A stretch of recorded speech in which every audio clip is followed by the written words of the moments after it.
Hola, ¿qué tal? Excelente mañana, excelente tarde, excelente noche. Todo dependerá del lugar en el universo en el que ustedes se encuentren. Y aquí estamos sin utilizar el mínimo común múltiplo ni el máximo común divisor. Un día más sin despejar X.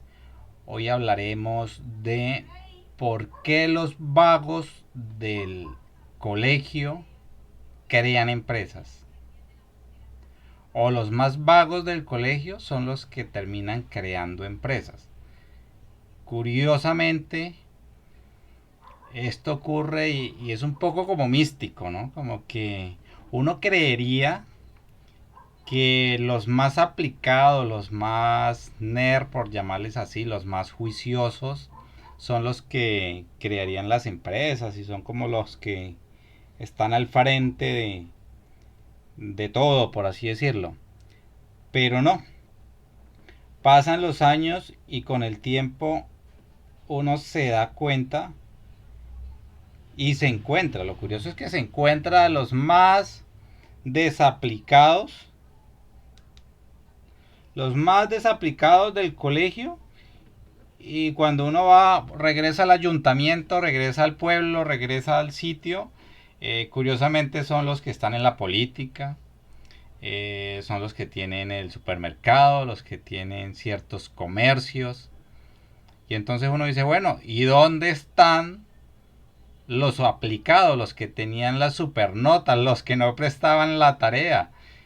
Resulta que están trabajando para ellos. Es decir, se convirtieron en empleados de los desaplicados,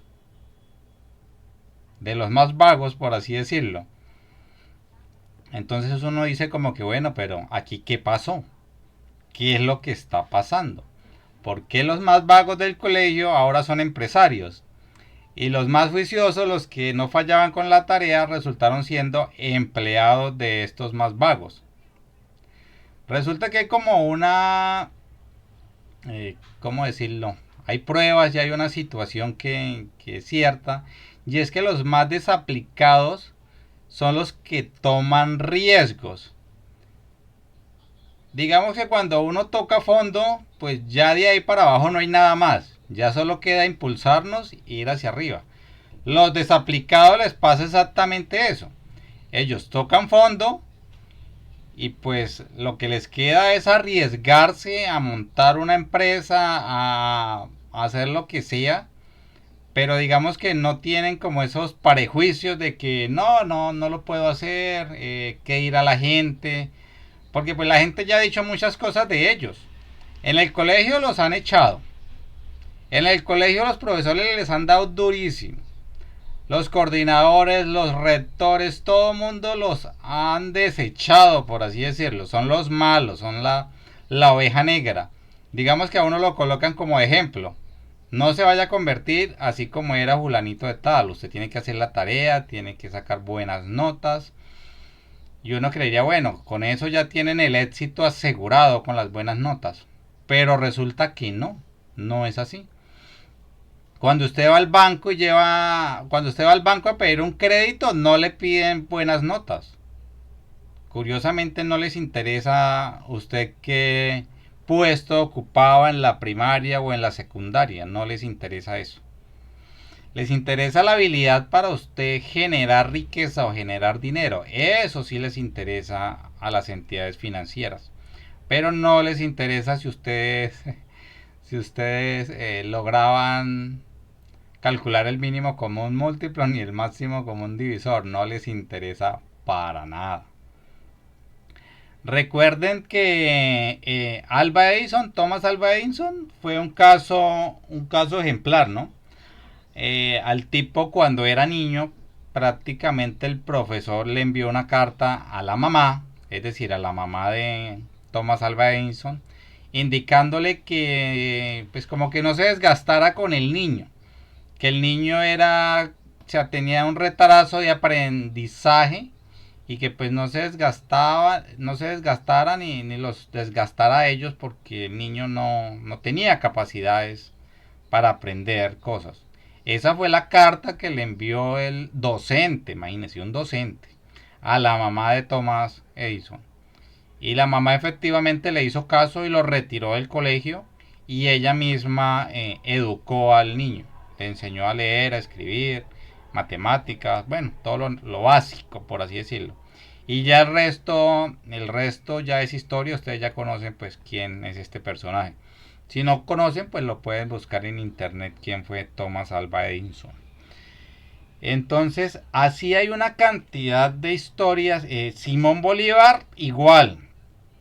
A Simón Bolívar, si no me equivoco, él aprendió a leer algo como a los 10 años. O sea, tenía problemas de supuesto aprendizaje, por así decirlo. Pero mire todo el mierdero que armó acá y todo lo que hizo. Sea lo que sea, fue un gran líder, ¿no? Pues al menos lo seguía mucha gente, no lo dejaban solo. Entonces, hay una cantidad de historias de expresidentes, de grandes personajes influyentes, que efectivamente nadie daba un peso por ellos en el colegio. Y terminaron gobernando, terminaron en presidencias, terminaron en gobiernos, creando empresas, porque hay muchos que han creado grandes empresas. En la antigüedad y pues en tiempos modernos también vemos que muchos jóvenes han abandonado su escuela, su universidad y pues se han involucrado con lo que les gusta, con lo que les apasiona. Y efectivamente tienen grandes logros, grandes empresas han creado, ¿no? Pero pues digamos que no siempre es así. Desde luego hay gente que ha terminado sus estudios muy bien aplicados y terminan con su buen promedio gobernando países y han sido muy aplicados en la escuela. Pero sí, pues como que hay una gran mayoría de... Saludos, doña Cornelia. Sí, hay como que hay una gran mayoría de personajes que son muy desaplicados y que con el tiempo terminan muy bien financieramente, es decir, logran la independencia financiera. Eso lo vemos ahora, hoy en día, con los influencers, ¿no?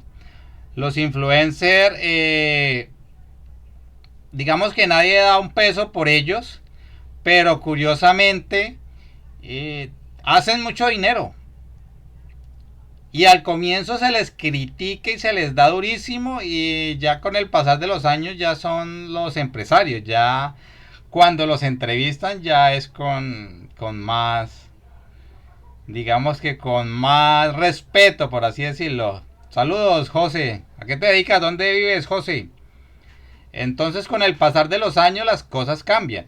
Y ya cuando usted tiene una buena capacidad de generar dinero, de crear empresas, pues las cosas cambian. Y curiosamente se encuentra uno de los profesores porque esos profesores todavía están dando clase. 20 años, 30 años, 40 años después, en ocasiones están todavía dando clase. Y es como curioso porque uno dice, bueno, pero no eran los duros en las matemáticas. Alguien que es tan bueno en matemáticas, ¿por qué no tiene una compañía ejemplar?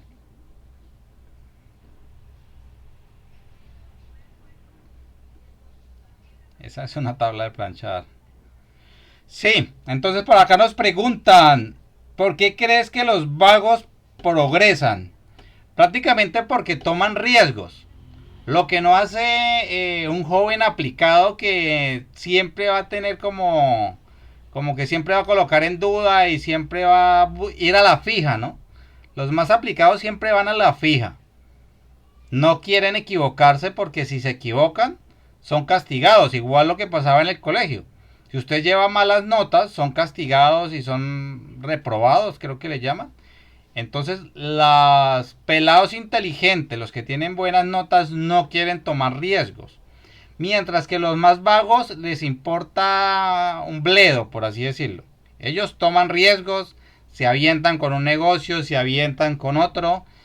Y algunos de los negocios que emprenden surgen, otros no. Mientras que cuando se habla de alguien muy aplicado en las notas, de pronto toma el riesgo, pero si fracasa, inmediatamente ahí se queda. Prefiere ir y emplearse porque va a la fija. Tener un empleo y que le estén pagando quincenalmente, que al mes reciba un sueldo, digamos que como que no se tiene que preocupar demasiado. Simplemente hace caso, lo que le envían, lo que le soliciten, hace caso y ya, no pasa nada. Eso es en resumidas cuentas el tema de los empleados. Preguntan, no me gusta estudiar, pero me gusta el deporte, me gusta el deporte, ¿qué hago? Eso ocurre muy a menudo. Hay gente que, o hay pelados que son muy aficionados a cierto deporte, pero en las matemáticas, en ciertas áreas les va súper mal. Digamos que no puede uno como dejar a un lado ciertas materias porque son fundamentales. Los números son fundamentales en todos lados. Pero pues nos podemos enfocar en el deporte si en verdad queremos que estamos bien y que vamos a lograr algo ahí, pero sin dejar a un lado las otras materias. Igual los papás, digamos que existe en el mundo como una regla y que hay que estudiar para ser alguien y todo el mundo critica eso y es una carga muy pesada. Al momento que usted se revela contra sus padres, contra la sociedad, pues es bien complicado avanzar. Entonces hay que equilibrar un poco el tema.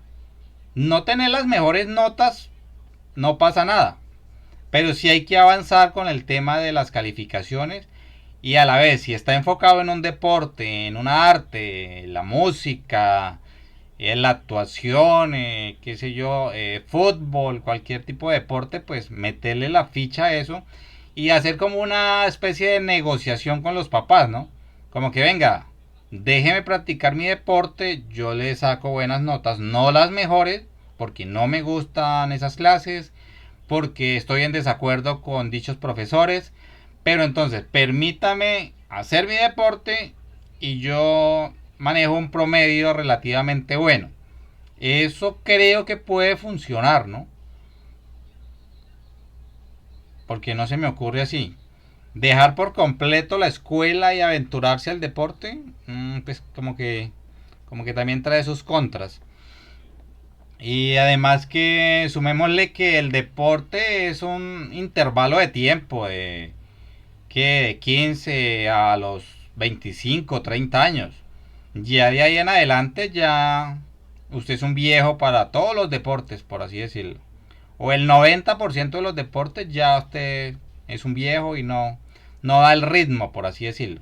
Todos los deportistas de alto rendimiento son jóvenes. Eso sí, está claro. Dice, ¿por qué los buenos estudiantes son tan buenos empleados? Precisamente porque han sido desde muy pequeños educados para ser empleados. Desde muy pequeños toda la inducción que han recibido es para que hagan caso. Entonces digamos que el buen estudiante es el que se hace adelante, el que lleva la tarea, el que cumple un promedio en las notas.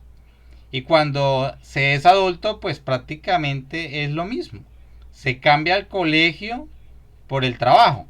Entonces el empleado que llega puntual, que hace bien su trabajo, que supongamos que entra a las 8 de la mañana, pero si el jefe le dice mañana lo necesito a las 7, ese empleado, ese buen empleado no va a colocar ningún pero, llega a las 7. A los 2 días le dicen no, necesito que llegue a las 6 de la mañana, el buen empleado llega a las 6 de la mañana.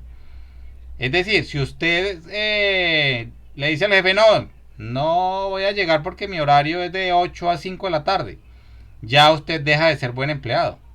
Y al mes o a los 2 meses es despedido de la empresa. Así es sencillo. Ya no lo necesitan. Porque el sistema, digamos que el sistema está diseñado de esa forma. Un empleado no tiene que preguntar por qué, ni cómo, ni nada. Simplemente haga caso. Que tiene que hacer esto, que tiene que venir a esta hora, que tiene que irse más tarde, no importa. El buen empleado lo hace. Pero el calificado, por así decirlo, como mal empleado, va a decir no, qué pena, yo no puedo. Yo tengo familia, yo tengo cosas que hacer. Tengo que ir a alimentar a mi gato, por así decirlo. Inmediatamente el jefe le dice no. este no es un buen empleado. Lo mismo pasa en el colegio. En el colegio cuando usted no llevaba la tarea porque se fue a jugar, porque tenía otras cosas pendientes, inmediatamente el docente lo empieza a como a ubicar hacia atrás y como que este muchacho no es bueno. Lo empiezan a rezagar y ahí se va quedando y se va quedando atrás. Pero no quiere decir que sea una mala persona o que no obtenga el éxito en el futuro. Va a obtener éxito. Sea lo que sea que haga, va a obtener éxito. Porque esas personas se enfocan. Se enfocan muy bien en lo que les gusta. Y sacan fruto de eso. Preguntan por acá, ¿por qué los profesores no forman empresarios? Esa es una gran pregunta para hacerle a los docentes. Ellos que tienen el conocimiento, digamos que el administrador de empresas, pero curiosamente no tiene empresas, ¿no? Uno se encuentra con docentes en la universidad que son administradores de empresas en el título, ¿no? Pero usted entra a verificar cuántas empresas tiene este docente y no tiene empresas. Entonces es un poco contradictorio porque ¿cómo alguien que enseña a administrar una empresa no tiene una empresa? Es bastante ilógico. Es como los docentes que enseñan idioma, que enseñan francés, que enseñan inglés, pero no saben hablar perfectamente el idioma. Ni siquiera han tenido la oportunidad de ir a Francia a practicar su francés, por así decirlo, para saber si lo que han aprendido está bien o está mal. Con el pasar del tiempo uno se da cuenta que muchas clases o mucha información que uno ha recibido de docentes está errada. Pero ya no hay vuelta atrás, ya la recibió, ya ahí sí que hacemos. Pero por lo general hay mucha información que nos dan que no es la adecuada. Entonces eso es lo que pasa con los docentes. Además no olviden que el docente es un empleado. Él está cumpliendo un horario. El rector, el sistema le dice que tiene que entrar a las 7 de la mañana, que tiene que dar unas clases, que es lo que tiene que enseñar, que a las 2 de la tarde se va para la casa, que tiene que dejar tarea, digamos que a él le están diciendo lo que tiene que hacer. Él no está obrando en su conocimiento y individualmente, por así decirlo. A él le indican lo que tiene que hacer y punto. Si le sirve bien o si no se va. Porque a los profesores también los echan de las aulas de clase, de las universidades. Si ellos no dan el puntaje, por así decirlo, de empleado, los echan. Así de sencillo. Entonces, precisamente por eso es que los docentes no tienen como la capacidad, por así decirlo, de crear empresarios.